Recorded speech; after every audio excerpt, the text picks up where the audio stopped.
Assalamualaikum warahmatullahi wabarakatuh. Salam sejahtera untuk kita semua dimanapun kita berada. Sebelumnya, perkenalkan nama saya Inas Az-Zahra dari Program Studi Kesejahteraan Sosial kelas 3C, yang dimana hari ini berkesempatan untuk menyampaikan video materi pembelajaran terkait dengan tema tanda-tanda dan macam-macam isim beserta contohnya. Nah, adapun topik kita kali ini itu meliputi 3 topik yang akan kita bahas, yaitu yang pertama pengertian isim, dan yang kedua tanda-tanda isim, dan yang ketiga macam-macam dari isim. Pengertian isim. Isim itu merupakan kalimat yang di dalamnya menunjuk makna yang dibendakan seperti nama diri, kata orang, bilangan, atau hewan. Dan yang lebih mudahnya lagi, isim itu bisa kita katakan sebagai kata yang menunjukkan makna mandiri dan tidak disertai dengan pengertian zaman. Nah, kalau dalam bahasa Indonesia, isim itu dikenal dengan kata benda. Nah, contohnya itu seperti Hamzah, Zainab itu merupakan nama-nama orang. Dan Jamusun, Zubabatun itu merupakan nama hewan. Nah, adapun tanda-tanda isim yang kita ketahui secara umum itu ada 3. Yang pertama itu adanya huruf alif lam, berharokat tanwin, dan juga bersambung dengan huruf jar. Nah, adanya huruf alif lam ini artinya seluruh kata yang diawali oleh alif lam itu merupakan isim, dan alif lam di sini itu termasuk yang samsiah dan juga qamariyah. Contohnya itu al-kursiyu, as-sabburatu. Dan yang kedua, berharokat tanwin. Secara umum kita ketahui bahwa harokat tanwin itu ada 3, yaitu fathatain, kasrohtain, dan juga domahtain. Nah, contoh isim yang berharokat tanwin yaitu qolamun, babun, hammamun, khizanatun, dan sebagainya. Dan yang ketiga itu bersambung dengan huruf jar. Huruf jar ini itu merupakan huruf kata-kata yang menunjukkan hubungan antara isim dan elemen-elemen lain dalam suatu kalimat. Isim yang berada setelah huruf jar itu akan mengalami i'rab atau yang dikenal dengan perubahan bentuk gramatikal. Nah, yang kita ketahui huruf jar itu ada 9 seperti min yang artinya dari, an yang artinya tentang, ala yang artinya di atas, dan sebagainya. Contohnya itu seperti wa minan nasi may yaqulu. Nah, penjelasan selanjutnya kita masuk ke macam-macam isim. Nah, macam-macam isim ini tuh ada 1 isim berdasarkan jenisnya, di mana itu dibagi menjadi 2, yaitu isim muzakkar dan isim muannas. Isim muzakkar ini secara bahasa memiliki makna laki-laki, dan sedangkan secara istilah, isim muzakkar adalah untuk kata-kata yang masuk dalam kategori laki-laki, seperti Muhammadun, Aliun, Al-Talibu, dan Al-Mudarrisu. Sedangkan untuk isim muannas itu secara bahasa memiliki makna wanita. Semua nama wanita dan isim-isim yang mengandung huruf ta marbutoh adalah isim muannas. Contohnya al-mirwahatu, al-mi'aqatu, halimatun, dan khadijatun. Nah, yang selanjutnya itu ada isim berdasarkan jumlah, yaitu pertama isim mufrad yang artinya isim yang menunjukkan angka tunggal atau 1. Contohnya itu kitabun dan muslimun. Kitabun itu artinya maknanya 1 kitab, 1 buku.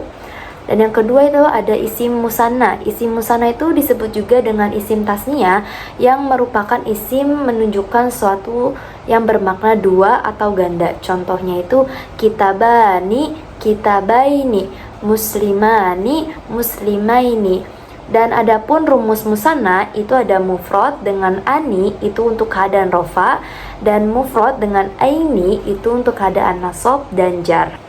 Nah, yang ketiga itu ada isim jamak. Nah, isim jamak ini artinya isim ataupun kata benda yang menunjukkan lebih dari 2. Contohnya nih, kata mufradnya itu muslimun dan kata jamaknya itu muslimuna dan muslimina. Mufradnya muslimatun menjadi jamak jadi muslimatun. Nah, dalam bahasa Arab jamak itu terbagi menjadi 3 jenis, yaitu jamak muzakkar salim, jamak muannas salim, dan jamak taksir. Nah, yang pertama nih, jamak muzakkar salim itu bentuk jamak yang menunjukkan arti laki-laki banyak lebih dari 3 serta beraturan. Untuk rumusnya itu mufrad dengan una untuk keadaan rofa, contohnya seperti zahaba al-mu'minun. Dan yang kedua, mufrad dengan aini untuk keadaan nasab ataupun jar, contohnya Ra'aitu al-muslimina. Nah, yang kedua, jamak muannas salim. Nah, bentuk jamak untuk isim-isim muannas yang berakal maupun tidak berakal yang menunjukkan lebih dari 3. Rumusnya itu cuma satu, yaitu mufrad dengan atun. Nah, contohnya nih, mufradnya itu baqaratun dan jamaknya baqaratun. Mufradnya sabburatun, jamaknya sabburatun. Adapun yang ketiga, jamak taksir. Nah, jamak taksir ini adalah jamak yang tidak memiliki aturan baku. Jamak taksir ini tuh biasa digunakan untuk benda mati, tetapi juga biasa digunakan untuk benda hidup berakal maupun tidak berakal. Contoh dari jamak taksir itu adalah ketika mufradnya rojulun, ketika dia menjadi jamak maka berubah menjadi rijalun. Mufradnya nabiyun, ketika dijamak menjadi anbiyaun.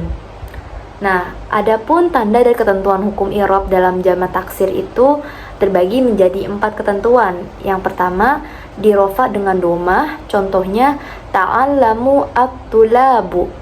Dan yang kedua, dinasob dengan fathah, contohnya itu qobaltu al-asatizata. Dan yang ketiga, dijar dengan kasroh pada isim munsorif, yang artinya isim yang dapat ditasrif. Contohnya ta'allamtu ma'a at-tulabi. Dan yang keempat, dijar dengan fathah pada isim ghairu munsharif yang artinya isim yang tidak dapat ditasrif. Contohnya itu zahabtu ila masajida.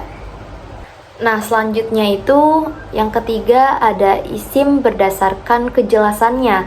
Yang pertama ada isim ma'rifat yang dimana artinya isim yang sudah menunjuk kepada jenis yang spesifik atau tertentu dan sudah diketahui apa yang dimaksud.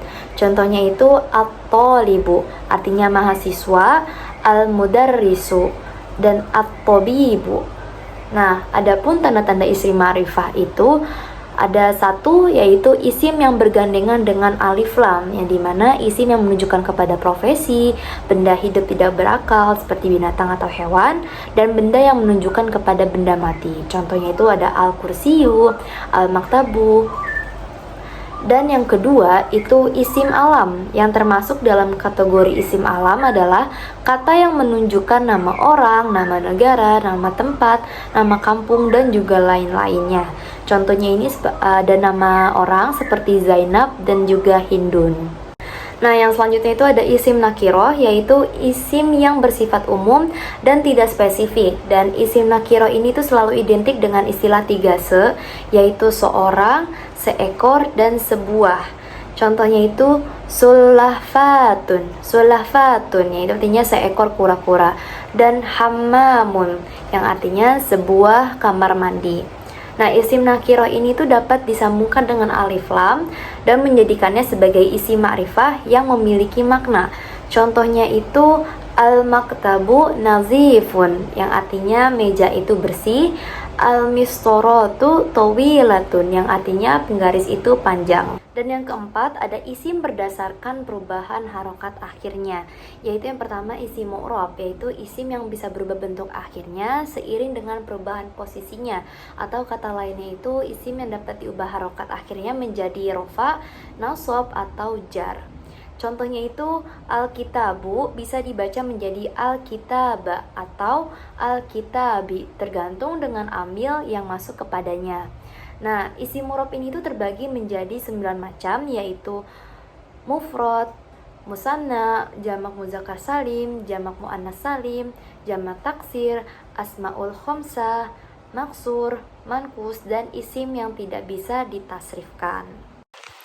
Dan yang selanjutnya itu ada isim mabni. Isim mabni adalah isim yang tidak berubah harokat akhirnya dan merupakan isim yang telah disepakati bentuk penulisan harokat akhirnya oleh para ulama bahasa Arab dan juga ahli nahwu. Bahkan menjadi ketentuan penulisannya di dalam Al-Quran. Contohnya itu marortu bihaza at-talibi, koma haza at-talibu. Nah, isim mabni ini itu terbagi menjadi 8 bagian. Yang pertama itu isim domir atau kata ganti seperti ana, huwa, hiya. Nah, contohnya itu huma thalibani. Dan yang kedua ada isim isyarah. Isim isyarah itu yang artinya untuk menunjuk sesuatu. Contohnya itu seperti haza, tilka, zalika. Dan yang ketiga, isim mausul. Kalau dalam bahasa Indonesia itu bisa kita bilang sebagai kata penghubung atau konjungsi. Yang keempat, isim syarat itu yang artinya isim yang mengandung makna. Nah, contohnya itu di sini man yang berarti barang siapa. Dan yang kelima, isim istifham itu artinya untuk menanyakan keadaan atau suatu hal. Contohnya itu seperti aina Muhammadun, menanyakan keberadaan Muhammad itu. Yang keenam, asmaul af'al. Asmaul af'al ini tuh memiliki makna yang sama dengan seperti fi'il mudhari, fi'il madi dan juga fi'il amar. Contohnya itu di sini haka, yaitu haka yang artinya ambillah, haka al-ma'a, artinya ambillah air. Nah, sebagian kata keterangan tempat dan waktu yang mabni, sebagian lafaznya yaitu al-an, anifan, dan amsi. Dan yang kedelapan itu ada adat murokab yang artinya menunjukkan angka jumlah bilangan dari 11 sampai ke 19 dengan menggunakan mabni atas fathah. Contohnya itu seperti ahada asyaro yang dalam kalimatnya itu ja'a ahada asyaro toliban. Nah, yang selanjutnya itu yang kelima, ada isim berdasarkan penerimaan tanwin. Yang pertama itu ada isim munsorif atau yang dikenal dengan isim yang bisa menerima tanwin. Contohnya itu kolamun dan rojulun.